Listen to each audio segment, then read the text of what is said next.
한국어로 배우는 한국어. 여러분 안녕하세요. 김쌤입니다.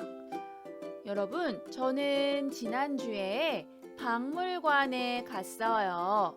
날씨도 좋아요. 그리고 시간도 있어요.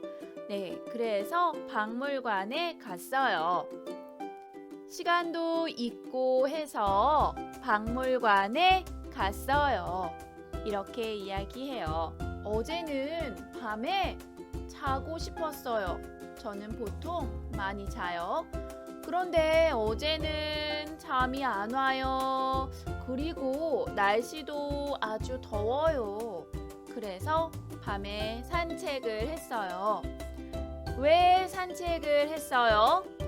잠도 안 오고 해서 산책을 했어요. 이렇게 이야기해요. 오늘 저하고 뭐뭐고 해서 같이 공부할까요? 친구를 만났어요. 그런데 친구가 요즘 밥을 안 먹어요, 못 먹어요 이렇게 이야기해요. 그래서 제가 물어봤어요. 왜 밥을 안 먹어요? 왜? 저는 이해할 수 없어요. 왜요? 날씨가 더워요. 입맛이 없어요. 기분도 별로 안 좋아요. 스트레스가 많아요. 여러 가지 이유가 있어요. 그런데 친구는 이렇게 말했어요. 입맛도 없고 해서 밥을 안 먹었어요. 이렇게요. 주말에 뭐 했어요? 집에서 쉬었어요. 왜 집에서 쉬었어요? 여러 가지 이유가 있습니다.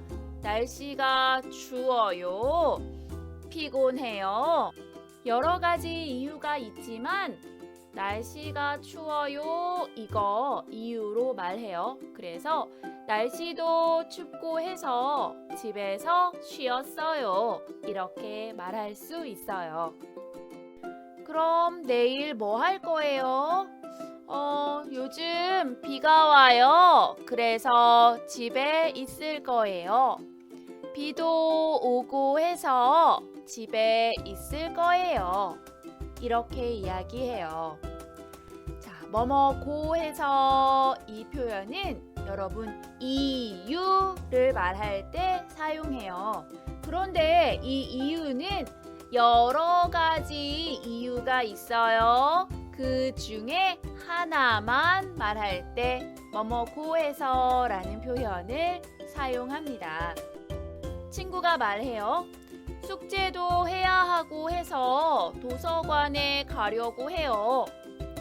친구가 이렇게 말했어요. 그러면 도서관에 갈 거예요. 왜요? 이유가 뭐예요? 맞아요.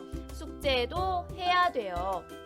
그런데 숙제도 해야 하고 해서 이렇게 말하면 다른 이유도 있습니다.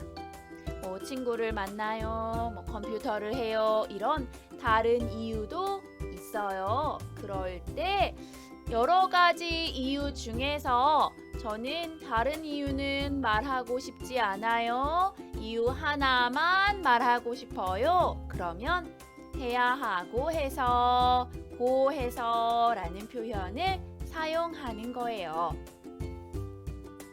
쉬는 날이고 해서 하루 종일 영화를 봤어요. 친구가 이렇게 말했어요. 그러면 하루 종일 영화를 봤어요. 왜요?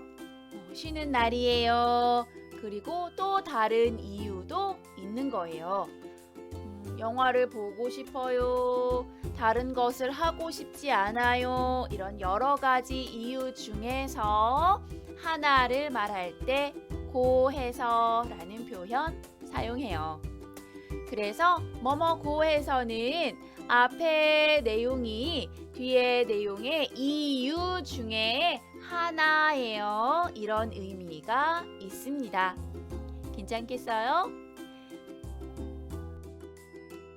저와 함께 해주셔서 고맙습니다. 또 만나요.